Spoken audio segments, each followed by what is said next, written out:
Hello everybody, इस video में हम लोग डिस्कस करने वाले हैं कुछ इंपॉर्टेंट एमसीक्यूज़ को। उसके बाद हम लोग नॉर्थ इंडियन रिवर्स और साउथ इंडियन रिवर्स का डिफरेंसेस जो कि बहुत इंपॉर्टेंट है, वेस्ट फ्लोइंग और ईस्ट फ्लोइंग के बीच का डिफरेंसेस भी देख लेंगे। ठीक है, देखो बेटा, सबसे पहली बात यहाँ पे कुछ इंपॉर्टेंट एमसीक्यूज़ है जो मैं बताना ज़रूर चाहूँगी। एंड आई थिंक कि मैंने उसको पिछले वीडियो में ऐसा एम्फेसिस दे के नहीं समझाया था, इसलिए मैं यहाँ पे बताना ज़रूर चाहूँगी। अगर तुमसे कोई पूछता है लार्जेस्ट, देखो रिवर के केस में जब भी कोई लार्जेस्ट बोलता है तो वो एक्चुअल में वॉल्यूम के टर्म्स में बात कर रहा है, वाटर वॉल्यूम के टर्म्स में, कि भाई वो रिवर कितना ज़्यादा पानी कैरी कर रही है।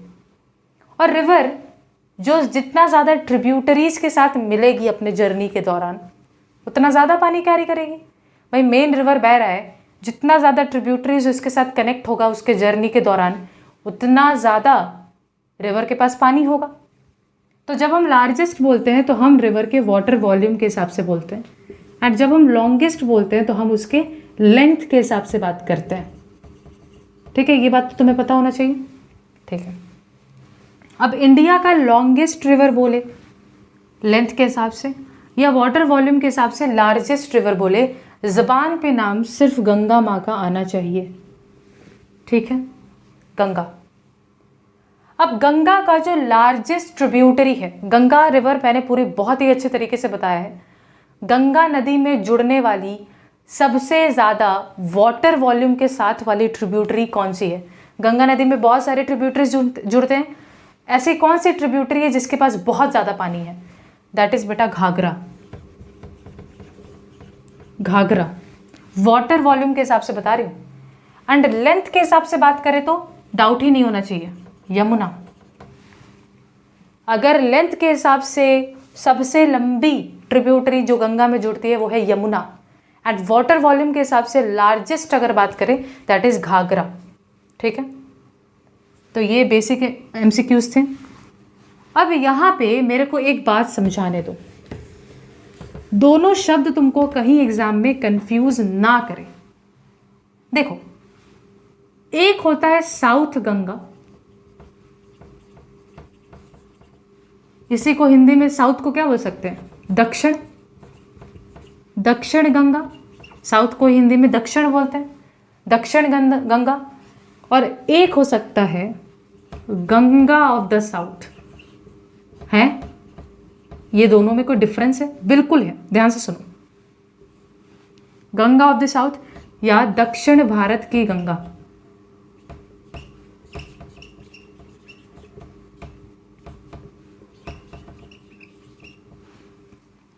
जब कोई बोलता है साउथ गंगा या दक्षिण गंगा, इसका मतलब क्या है? मान लो तुम इंडिया के पेनिनसुलर रीजन में खड़े हो, ठीक है, तुमने एक नदी को बहते हुए देखा और तुमने बोला ओ माय गॉड, ये इतनी विशाल नदी है, इतनी बड़ी नदी है कि भाई ये तो गंगा ही है, गंगा ही है, ये गंगा से डिफरेंट नहीं, गंगा ही है। दैट इज कॉल्ड एज दक्षिण गंगा। दक्षिण गंगा बोलने का मतलब यहाँ पे भाई ये गंगा ही है। एक गंगा नॉर्थ में बह रही है, एक गंगा साउथ में बह रही है, दोनों में कोई फर्क नहीं है, बिकॉज वो वाली गंगा जो नॉर्थ में बह रही है वो भी बहुत ज़्यादा लार्ज है, बहुत ज़्यादा लॉन्ग है। उसी तरीके से ये पेनिनसुलर इंडिया में बहने वाली गंगा भी बहुत ज़्यादा बड़ी है। तो जब हम दक्षिण गंगा बोलते हैं तो हम बोलने का ये मतलब है कि भाई ये गंगा ही है, बस ये दक्षिण में बहती है इसलिए दक्षिण गंगा बोलेंगे। समझ में आया? तो जब हम दक्षिण गंगा बोलते हैं हम बस बोलना चाहते हैं भाई ये गंगा ही है। और हम किस रिवर को दक्षिण गंगा या साउथ गंगा बोलते हैं? Please exam point of view से देखो, दक्षिण गंगा या साउथ गंगा हम बोलते हैं गोदावरी को। और किस नजरियों को देख के वह बोल दिए आप? किसी को अगर ये किताब दे रही है, ये टाइटल दे रही है कि भाई ये तो दक्षिण गंगा है, तो कुछ तो एक बात होगा उसमें। तो गोदावरी रिवर चूंकि गंगा रिवर जितनी ही विशाल है, बड़ी है, तुमने देखा भी था मैप पॉइंटिंग में, इसलिए इसको दक्षिण गंगा बोला गया कि भाई ये गंगा ही है जो साउथ में बह रही है। बात समझ में आया? अच्छा, अब होता है गंगा ऑफ द साउथ। दक्षिण गंगा मतलब ये गंगा ही है, बस चूंकि ये दक्षिण में बहता है इसलिए इसको दक्षिण गंगा बोलेंगे।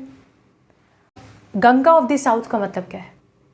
दक्षिण गंगा मतलब मुझे पता है भाई ये गंगा ही है, बस दक्षिण में बहती है इसलिए दक्षिण गंगा। और गंगा ऑफ द साउथ का मतलब है कि भाई मुझे पता है कि ये इंडिया के साउथ में जो नदी बह रही है वो गंगा नहीं है, बट गंगा से कम भी नहीं है। माँ गंगा जितनी प्योर है ये नदी भी उतनी ही प्योर है। यानी कि जब मैं गंगा को और इस नदी को, देखो पेनिनसुलर इंडिया में एक नदी बह रहा है, मैं इस नदी को गंगा के साथ जब कंपेयर करती हूँ कि मुझे पता है कि असली गंगा डिफरेंट है और ये वाली नदी डिफरेंट है, बट फिर भी मैं उन दोनों की खूबियों को देखते हुए उन दोनों को कंपेयर कर रही हूँ, तो मैं शब्द यूज़ करूँगी गंगा ऑफ द साउथ या दक्षिण भारत की गंगा। यानी यहाँ पे मैं कंपैरिजन पॉइंट ऑफ व्यू से बोल रही हूँ। और जब मैं बोलती हूँ दक्षिण गंगा तो मैं फुल फ्लेजेड ये बात बोलना चाहती हूँ कि भाई ये गंगा ही है, बस साउथ में बह रही है। ठीक है, तो जब तुमसे एग्जाम में पूछा जाएगा, कंफ्यूजिंग लग रहा है तो भाई याद कर लो, इसको मेमोराइज कर लो। जब कोई बोलेगा दक्षिण गंगा या साउथ गंगा, यानी कि ये गंगा ही है, ये गंगा ही है, बस दक्षिण बहती इसलिए दक्षिण गंगा। एंड हम ऐसा इसलिए बोल रहे हैं क्योंकि ये लॉन्गेस्ट और लार्जेस्ट रिवर है साउथ इंडिया की, that is Godavari. Godavari south India की सबसे लंबी और सबसे बड़ी नदी है, तो इसको गंगा ही माना गया है, बस दक्षिण में बहती इसलिए दक्षिण गंगा। और फिर आ जाता है कावेरी। कावेरी जो नदी है ये बहुत ही पवित्र है, बिल्कुल माँ गंगा जैसी। तो यहाँ पे मैंने माँ गंगा से कंपेयर किया है और शब्द यूज़ किया है दक्षिण भारत की गंगा। दक्षिण गंगा नहीं बोला है, दक्षिण भारत की गंगा। होता है ना ऐसा, जैसे हम लोग, तुम लोग अगर थोड़ा बहुत पढ़ रहे हो तो हम लोग बोलते हैं जो बेंगलोर है हम लोग उसको बोलते हैं, बेंगलोर को क्या बोलते हैं, silicon valley of India. Silicon valley of India, इसका मतलब क्या है कि भाई सिलिकॉन वैली कुछ और है, कैलिफोर्निया में है, लेकिन बंगाल उस सिलिकॉन वैली से कम नहीं है। यानी मैंने यहाँ पे कंपैरिजन किया। उसी तरीके से दक्षिण भारत की गंगा या the Ganga of the south, religious stand point से, इसकी जो पवित्रता है उसको देखते हुए कावेरी नदी को बोला जाता है। ठीक है, ये याद रहेगा। दक्षिण गंगा या साउथ गंगा तो गोदावरी, दक्षिण भारत की गंगा या Ganga of the south that is Kaveri. ठीक, अब हम लोग डिफरेंसेस देख लेते हैं। ओके बेटा, अब हम लोग डिफरेंसेस डिस्कस करेंगे north Indian reverse and south Indian rivers का। बहुत ही इंपॉर्टेंट है कि 5 मार्क्स में डायरेक्ट क्वेश्चन बनता है। जिस पैटर्न में लिखा रही हूँ तुम लोग लिखो मेरे साथ साथ, एग्जाम में अगर आ गया बिल्कुल इसी को छाप देना है। खुद से कुछ इम्प्रोवाइज कर सकते हो कर लो, अदरवाइज इसी को लिख देना है। ठीक है, north Indian reverse, south Indian reverse, full form use करेंगे एग्जाम में। यहाँ पे मेरे पास बोर्ड पे स्पेस की कमी थी इसलिए शॉर्टकट यूज किया है। सबसे पहला बेसिस वाले कॉलम में किस पॉइंट को लेके तुम डिफरेंशिएट करोगे ये बात बताओ। हम सोर्स को लेकर के यहाँ पे डिफरेंशिएशन करेंगे। तुम मेरे को बताओ, जो नॉर्थ इंडियन रिवर्स तुमने पढ़े थे, गंगा, इंडस, ब्रह्मपुत्र, इन सब के सोर्स कहाँ थे? दीदी हिमालय से पिघला हुआ, जो ग्लेशियर से पिघला हुआ जो आ रहा था वहाँ से। तो यहाँ पे हम लोग लिख सकते हैं north Indian reverse have their source among the source from Himalayas या ब्रैकेट में glaciers, glacial origin, glacial origin. North Indian rivers का जो सोर्स है वो हिमालय से है। ठीक है, glacial origin. South Indian reverse जो हम लोगों ने पढ़ा, गोदावरी, नर्मदा, तापी, ये सारे साउथ इंडियन रिवर्स हैं। लूनी, साबरमती, ये सब, ये रिवर्स क्या ग्लेशियर के पिघले हुए पानी से आ रहे थे? नहीं दीदी। ये कहाँ से आ रहे थे? ये रेनफॉल से हो रहे थे शायद। रेनफॉल, बारिश का पानी था वगैरह था। लेकिन एक बात तो समझो, यहाँ पे नॉर्थ इंडियन रिवर्स में सोर्स है Himalaya, but south Indian reverse में जो मेजर रिवर्स थे, गोदावरी, कृष्णा, कावेरी, इन सब के सोर्स क्या थे? इन सब के सोर्स वेस्टर्न घाट थे। अरे वेस्टर्न घाट से आ रहा था भाई पानी। साथ ही साथ देखो, मेरा बात समझो, नॉर्थ इंडियन रिवर्स का सोर्स हिमालय था, साउथ इंडियन रिवर्स का सोर्स या तो वेस्टर्न घाट्स है, गोदावरी कृष्णा कावेरी, या तो सेंट्रल हाईलैंड है। अब तुम लोग आई थिंक मेरा पेनिनसुलर प्लेटो वाला वीडियो देखे हो, सेंट्रल हाईलैंड समझ रहे थे, जैसे मालवा प्लेटो का बात करें तो वहाँ से मेवाड़ में से निकल के आ रहा है साबरमती, या फिर अरावली रेंज था जहाँ से लूनी बह रहा है। तो हम यहाँ पे क्या लिख सकते हैं कि भाई साउथ इंडियन रिवर्स का जो सोर्स है, source is at Western Ghats. में शॉर्टकट लिख रही हूँ प्लीज, एग्जाम में फुल फॉर्म, वेस्टर्न घाट्स या सेंट्रल हाईलैंड या फिर अरावली रेंज जो कि सेंट्रल हाईलैंड में कवर हो जाता है, ये हम बोल सकते हैं। यहाँ पे छुटपुट देखो बात, लेंथ का बात करें तो जो नॉर्थ इंडियन रिवर्स होते थे उनके लंबाई कंपैरेटिवली साउथ इंडियन रिवर्स के कंपैरिजन में ज़्यादा होते हैं।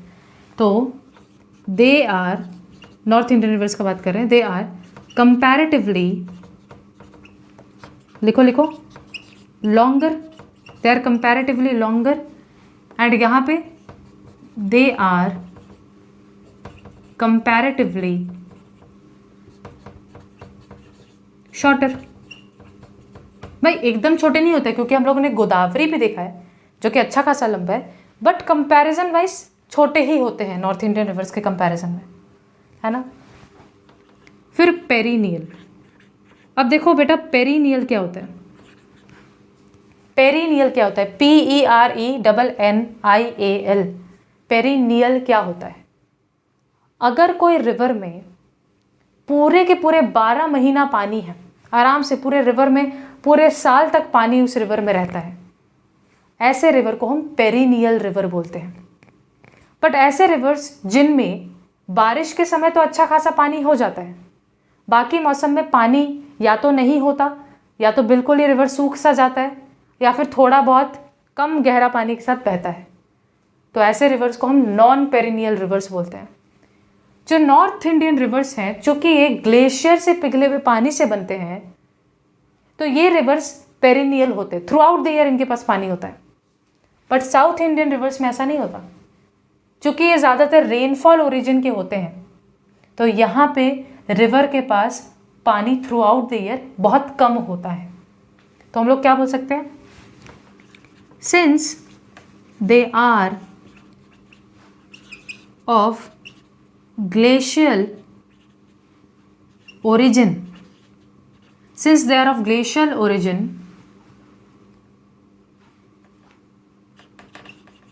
they are perennial rivers। Perennial मतलब water throughout the year present है यहाँ पे। Since they are rain fed rivers, बारिश के पानी से जिनका नदी बना हो, भाई बारिश का पानी बरस बरस के यहाँ पे नदी जो बना हो, क्रिएट हुआ हो, since they are rain fed rivers they are not perennial. तो देखो बच्चों सा 3 डिफरेंस यहीं पे क्रिएट हो गया है। प्लीज़ इसको नोट डाउन करो, मैं इसको मिटाने वाली हूँ। फिर आ जाओ नेक्स्ट 4th डिफरेंस में, डिस्टिंक्ट कोर्सेस। डिस्टिंक्ट कोर्सेस इसका मतलब क्या है भाई, जब एक नदी बहुत बड़ी होती है तो उसको upper course, middle course, lower course में तोड़ा जा सकता है, ठीक है। तो ऐसे रिवर्स को हम आइडियल रिवर्स बोलते थे, ये चैप्टर 1 में मैंने बताया है ना। तो जो नॉर्थ इंडियन रिवर्स होते हैं, चूँकि ये बहुत लंबे होते हैं, इनका डिस्टिंक्ट कोर्सेस होता है, यानी ये अपर मिडिल लोअर में तोड़े जा सकते हैं, डिफरेंशिएट इनको किया जा सकता है, इसलिए दे आर आइडियल रिवर्स।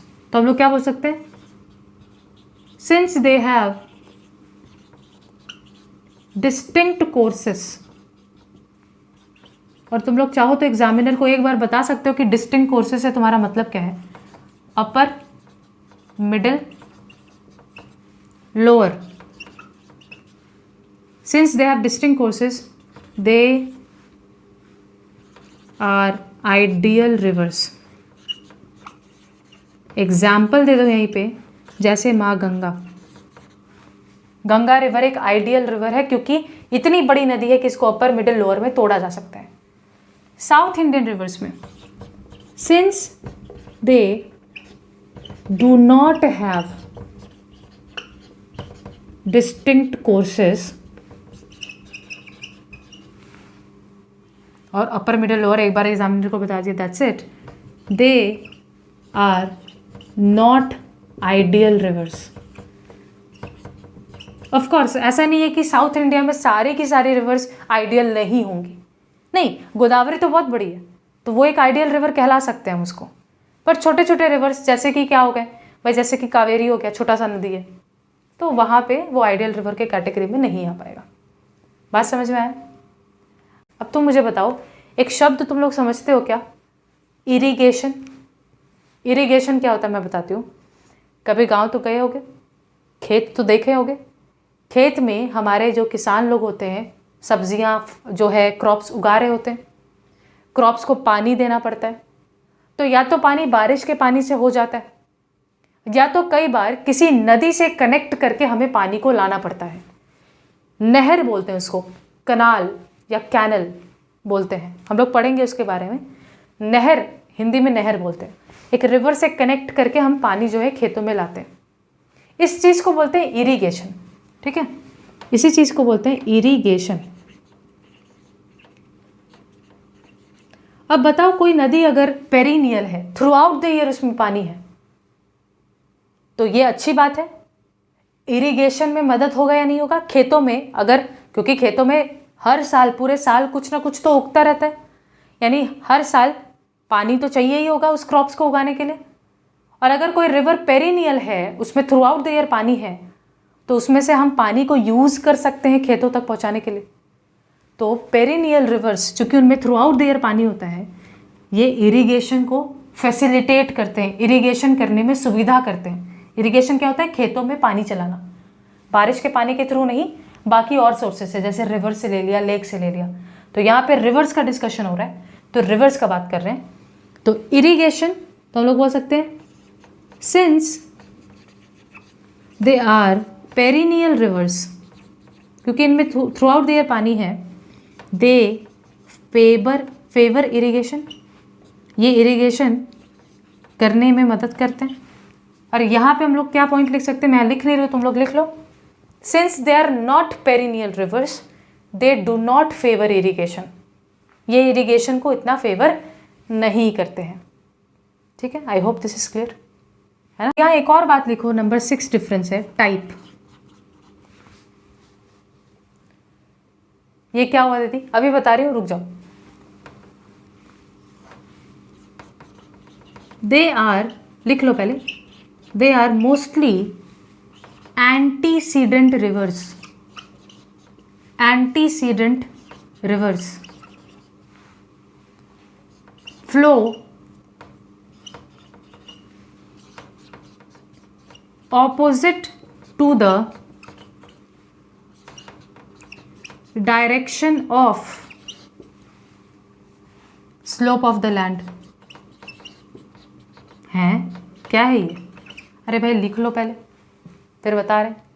फिर साउथ इंडियन रिवर्स में आ जाओ, लिखो they are mostly consequent flow towards the direction of slope of the land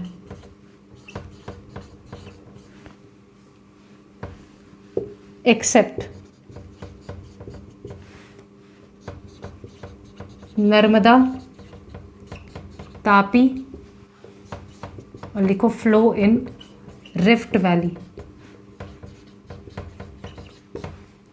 क्या मतलब है दीदी? देखो बेटा, ध्यान से समझो। जनरल तौर पे क्या होगा, जिस तरफ ज़मीन का ढलान होगा, रिवर भी सरकते हुए उसी तरफ बढ़नी चाहिए। भाई ज़मीन का ढलान ऐसा है, ज़मीन का ढलान ऐसा है, तो रिवर भी ऐसे ही बहेगी। ठीक है, तो जब river slope of the land, जिस तरफ उसका स्लोप है, अगर रिवर उसी तरफ बहती है, ऐसे रिवर्स को हम कॉन्सिक्वेंट रिवर्स बोलते हैं। ऐसे रिवर्स जो ज़मीन के ढलान के ही डायरेक्शन में बहने लग जाए, ऐसे रिवर्स को कॉन्सिक्वेंट रिवर्स बोलते हैं। और ज़्यादातर South Indian reverse consequent reverse हैं, यानी ये ज़मीन के ढलान की तरफ ही बहती है। बट तुमने अगर मेरा पिछला वीडियो देखा है तो तुम जानते हो कि नर्मदा और तापी एक्सेप्शन है। नर्मदा और तापी भले ही ज़मीन का स्लोप जो है उस तरफ है, फिर भी ये उस तरफ इसलिए बहते हैं, ये इस तरफ इसलिए बहते हैं क्योंकि ये अपने रिफ्ट वैलीज में बहते हैं, दरारों में बहते हैं। एक्सेप्शन है यहाँ पे, ठीक है। तो भैया कॉन्सिक्वेंट रिवर्स मतलब ऐसे रिवर्स जो ज़मीन के ढलान के ही डायरेक्शन में बहते हैं, इनको कॉन्सिक्वेंट रिवर्स बोलते हैं। और ज़्यादातर South Indian rivers, Godavari, Krishna, Kaveri, Luni ले लो, माही ले लो, साबरमती ले लो, ये सारे के सारे कॉन्सिक्वेंट रिवर्स हैं। बट नर्मदा और तापी पेनिनसुलर या साउथ इंडियन रिवर्स होने के बावजूद भी कॉन्सिक्वेंट रिवर्स नहीं है, क्योंकि अपने अपने रिफ्ट वैलीज में बहते हैं। बात समझ में आए? अब कॉन्सिक्वेंट यानी ढलान की तरफ बहना, एंटीसीडेंट यानी ढलान के ऑपोजिट बहना। अब कोई रिवर ढलान के ऑपोजिट कैसे बह सकता है दीदी? अरे ढलान अगर ऐसे है तो कोई रिवर ऐसे बह सकता है क्या? बहता है, ज़रा ध्यान से समझना। मान लो कि ये ट्रांस हिमालय है, मान लो कि ये ट्रांस हिमालय है। यहाँ से रिवर इंडस ऐसे बहते हुए आ रही है, हज़ारों सालों से ऐसे ही बह रही थी, और धीरे धीरे फोल्ड होते होते यहाँ पे ग्रेटर हिमालय भी क्रिएट होने लग गया। तो तुम बोलोगे दीदी अगर बीच में ऐसा ऊंचा सा पहाड़ क्रिएट होने लग जाए तब तो ज़मीन का ढलान उधर हो गया, तब इस रिवर इंडस को पीछे खिसकते हुए चले जाना चाहिए। बट रिवर इंडस नहीं खिसकेगी। क्यों? क्योंकि ये ग्रेटर हिमालय क्या एक ही दिन में खड़ा हो गया, धीरे धीरे खड़ा हो रहा होगा।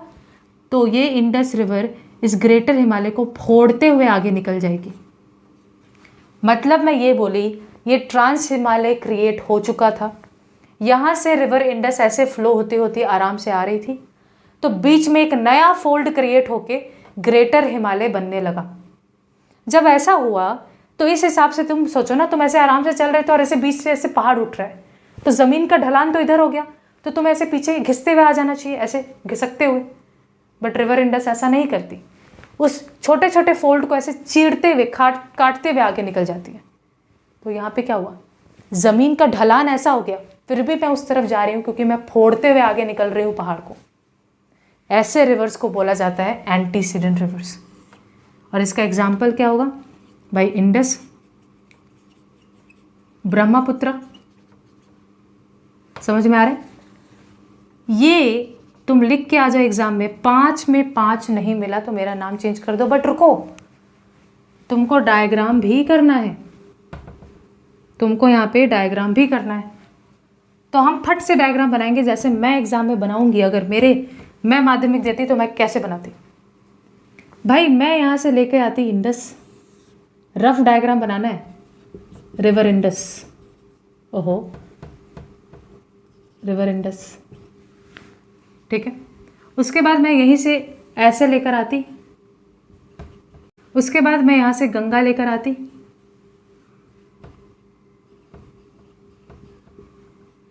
ठीक है, गंगा लेकर आती। भाई रफ डायग्राम बनाना है, तुम ये मत सोचो कि दीदी ये कैसा गंगा बना दिए। भाई ऐसा ले लो, ऐसा ही था ना, ऐसे ही कुछ रफ रफ था। यहाँ पे मैं नर्मदा बनाती, यहाँ पे मैं बनाती तापी, ऐसे करके मैं बना देती गोदावरी,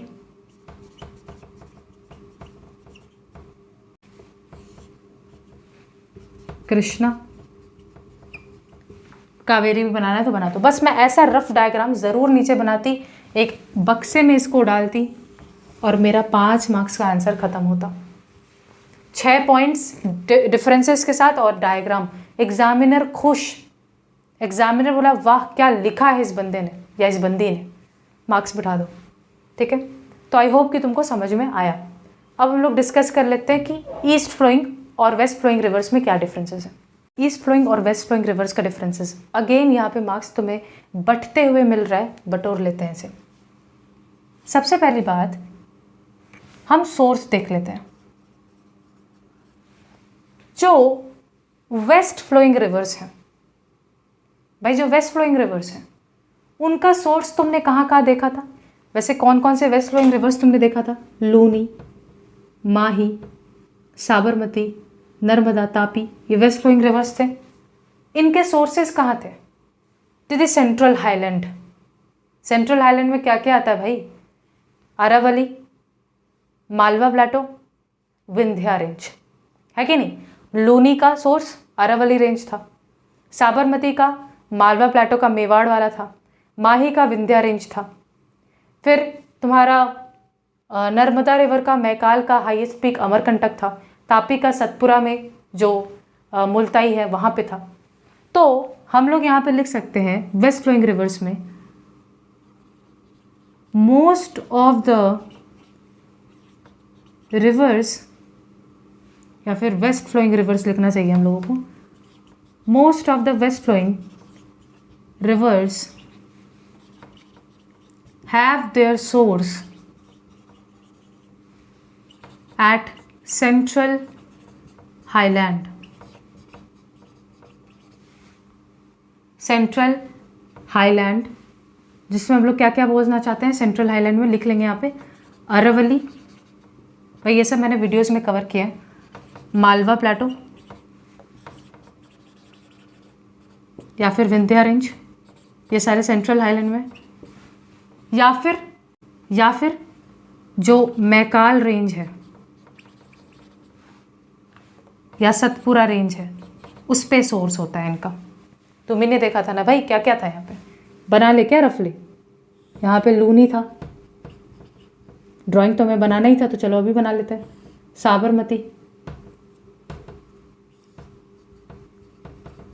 साबरमती से जुड़ा हुआ जो इम्पोर्टेंट स्पेशल बात बताई थी वो मुझे कमेंट सेक्शन में चाहिए। माही, हर रिवर का डायरेक्शन ज़रूर मार्क करना है। नर्मदा, फिर हमारे पास है तापी,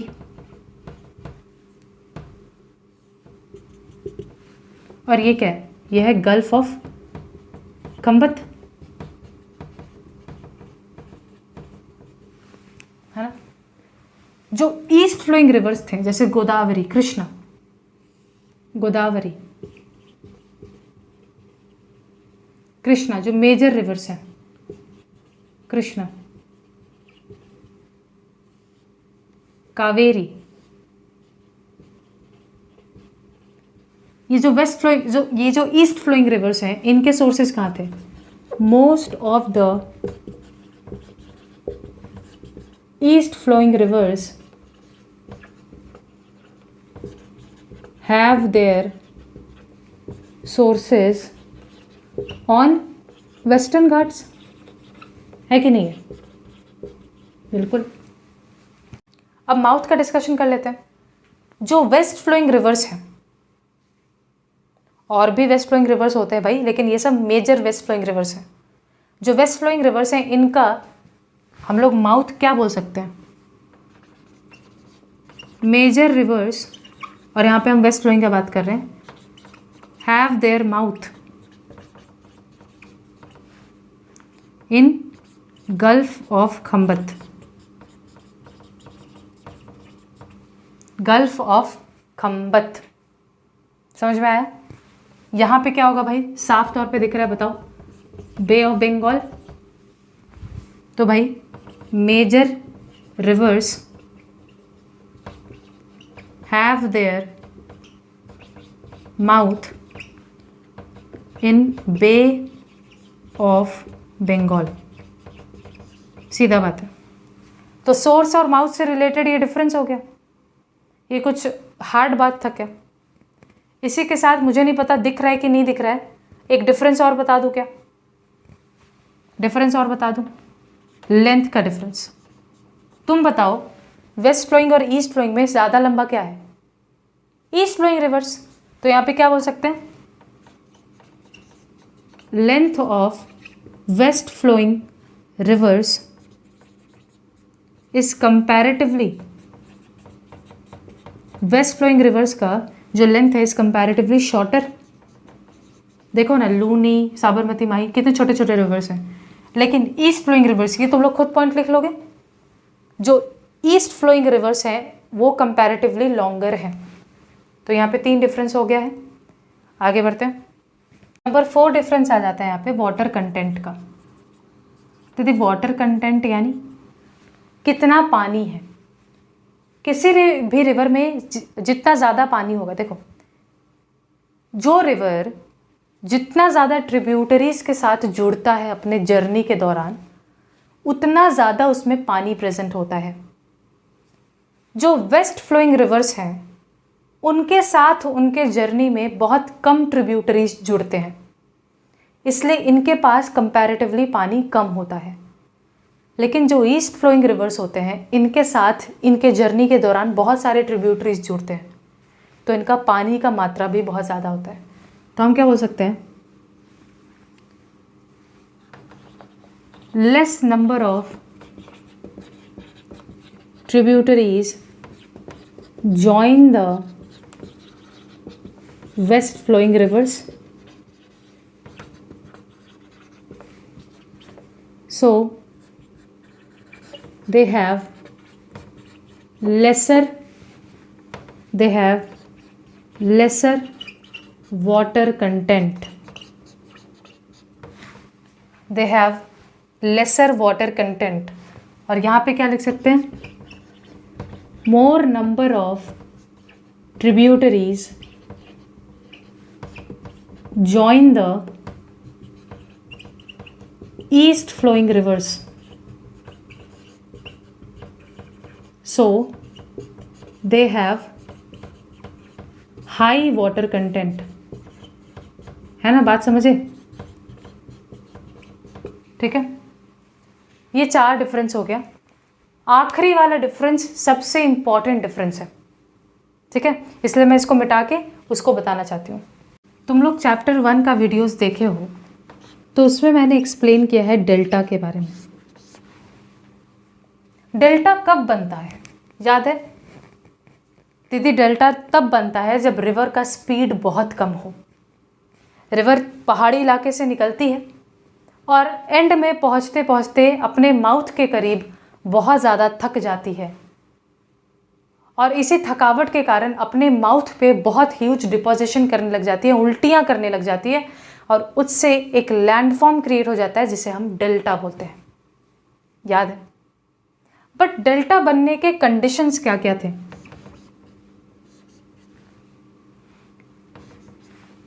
रिवर का स्पीड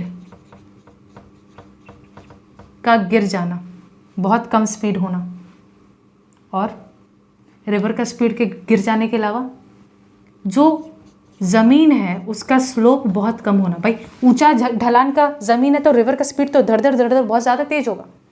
ज़मीन थोड़ा जेंटल हो गया है जिसके कारण रिवर अब बस ऐसे आराम से थके हारे चल रही है, अपने स्पीड के साथ दौड़ नहीं पा रही, ठीक है। साथ ही साथ रिवर के पास बहुत ज़्यादा वाटर कंटेंट अगर हो, बहुत ज़्यादा पानी लेके आ रही है अपने साथ, तो वो क्या करेगी? जब बहुत ज़्यादा पानी लेकर आएगी तो वो डेल्टा क्रिएट करेगी, ठीक है। क्यों? क्योंकि दीदी बहुत थक जाएगी। भाई तुम्हारे कंधे के ऊपर मैं 4 बैग लाद दूँ तो तुम और धीरे धीरे चढ़ोगे। उसी तरीके से रिवर का अगर वॉल्यूम ऑफ वाटर इंक्रीज हो जाए तो रिवर का स्पीड और कम हो जाएगा। रिवर को और मैं बोझ दे दूँ, लोड्स दे दूँ, पत्थर और ज़्यादा मैं बोलूँ चल तू और कैरी कर, तो रिवर और ज़्यादा थक जाएगा। बेसिकली डेल्टा तब फॉर्म हो सकता है जब रिवर थका हुआ हो, रिवर अपने लोअर कोर्स में हो, रिवर का स्पीड बहुत ज़्यादा कम हो, ज़मीन का ढलान बहुत कम हो, रिवर के पास बहुत ज़्यादा पानी हो, बहुत ज़्यादा लोड हो। इन दिस सिचुएशंस रिवर जो है थक हार के जब अल्टीमेटली ऐसे बहते हुए आएगा तो अपने आप को बहुत सारा डिस्ट्रीब्यूटरीज में तोड़ देगा, अपने आप को बहुत सारे डिस्ट्रीब्यूटरीज में तोड़ देगा और डिपोजिशन करने लग जाएगा। इसके डिपोजिशन से जो लैंडफॉर्म क्रिएट होगा वो बिल्कुल ग्रीक लेटर डेल्टा जैसा दिखाई देगा और इसीलिए ऐसे लैंडफॉर्म को डेल्टा बोलते हैं। अब तुम मुझे बताओ, ईस्ट फ्लोइंग रिवर्स, गोदावरी को देखो, बहुत बड़ी रिवर है, ज़मीन का स्लोप भी एंड में आते आते बे ऑफ बंगाल जब इसका माउथ पे पहुंचती है बहुत ही ज़मीन का स्लोप जेंटल हो जाता है। और रिवर अपने जर्नी के दौरान बहुत सारे ट्रिब्यूटरीज से जुड़ती है, तो वाटर कंटेंट तो है ही ज़्यादा, लोड भी ज़्यादा है, इसीलिए ये बहुत सारे डिस्ट्रीब्यूटरीज में टूट जाती है और अपने माउथ पे डिपोजिशन करती है। ज़्यादातर ईस्ट फ्लोइंग रिवर्स अपने माउथ पे डेल्टा फॉर्मेशन करते हैं। क्यों करते हैं दीदी? बिकॉज एंड तक पहुँचते पहुँचते उनका स्पीड बहुत कम है, ज़मीन का स्लोप बहुत कम है, वाटर कंटेंट ज़्यादा है क्योंकि ज़्यादा से ज़्यादा ट्रिब्यूटरीज जुड़ते हैं, एंड लोड्स बहुत ज़्यादा है। तो हम क्या लिख सकते हैं? मोस्ट ऑफ द, बहुत इंपॉर्टेंट, यही तो डिफरेंशिएटिंग पॉइंट है भाई, यहाँ से अलग से 2 मार्क्स का क्वेश्चन आ सकता है। Most of the east flowing reverse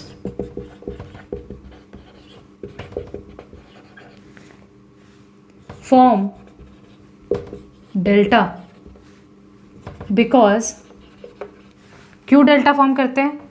because हम लोग इस पॉइंट से आ जाएं, slope of the land is gentle,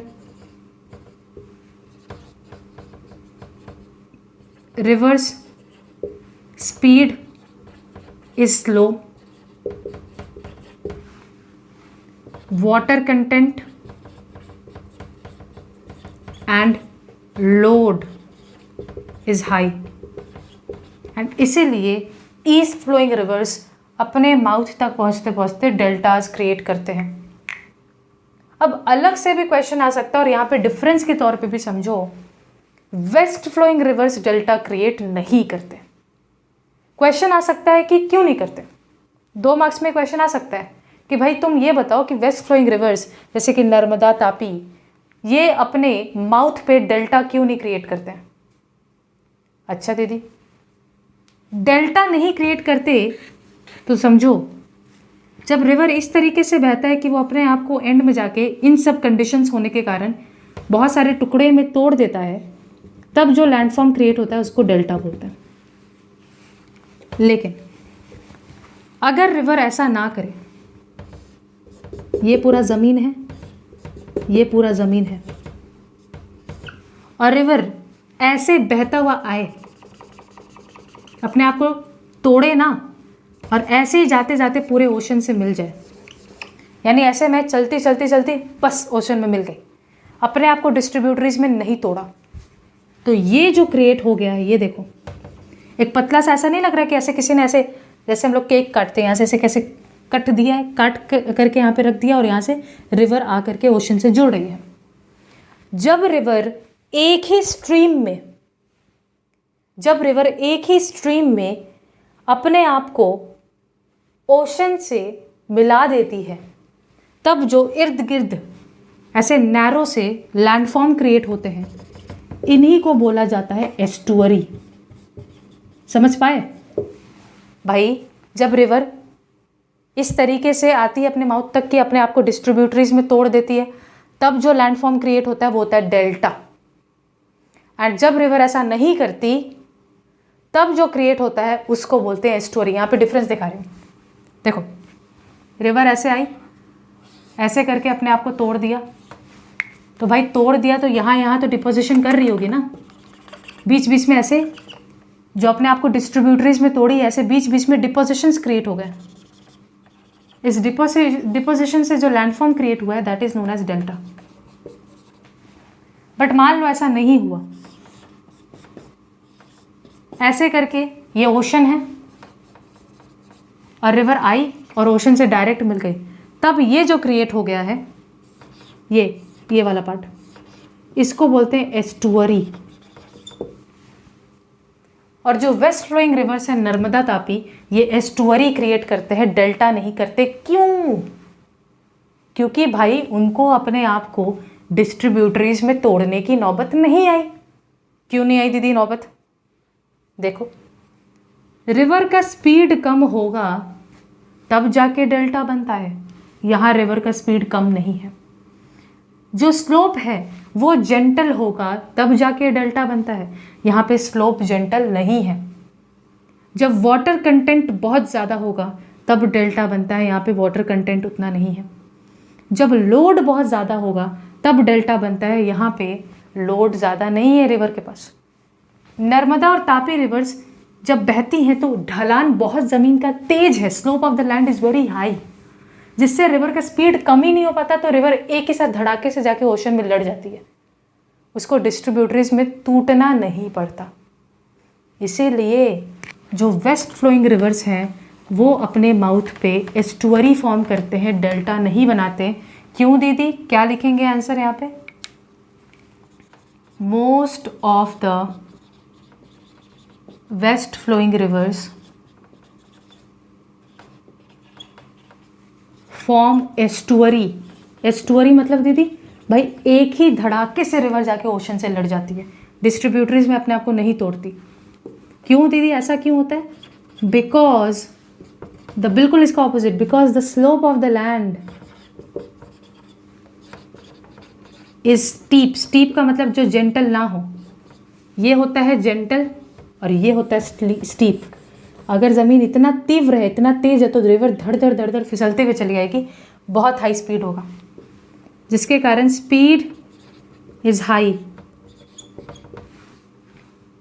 और अभी दीदी आपने बताया कि ये सारे रिवर्स इतने ज़्यादा ट्रिब्यूटरीज के साथ नहीं जुड़ पाती, इसलिए water content is low, and water content low है तो लोड भी बहुत कम होगा, एंड लोड इज़ लो। और ये है एक बहुत अच्छा डिफरेंस वाला पॉइंट। एग्जाम में बेटा 2 मार्क्स में अलग से पूछा जा सकता है कि वेस्ट फ्लोइंग रिवर्स एस्टुअरी क्यों बनाती हैं या फिर डेल्टा क्यों नहीं बनाती। बिकॉज डेल्टा बनाने के लिए हमारे कंडीशंस क्या क्या है? स्पीड कम होना चाहिए रिवर का, जो ज़मीन है उसका जेंटल स्लोप होना चाहिए, बहुत ज़्यादा पानी होना चाहिए, लोड ज़्यादा होना चाहिए। But in case of west flowing rivers all this conditions are not satisfied. River का स्पीड बहुत ज़्यादा है, यहाँ पे स्लोप बहुत ज़्यादा है ज़मीन का, रिवर के पास ज़्यादा पानी नहीं है, ज़्यादा लोड नहीं है, तो रिवर एक ही धारा में बहते हुए ऐसे घुस जाती है ओशन में। This is estuary. और यहाँ पे लास्ट में ऐसा डायग्राम बनाओगे। That's it. मैं लिटरली थक गई हूँ because back to back 2 video shoot किए, बिकॉज कल मैं शूट नहीं कर पाऊँगी। My exams are coming, so I will be preparing for my exams. But ultimately for you guys, I have prepared. Thank you so much for watching. Take care, stay safe.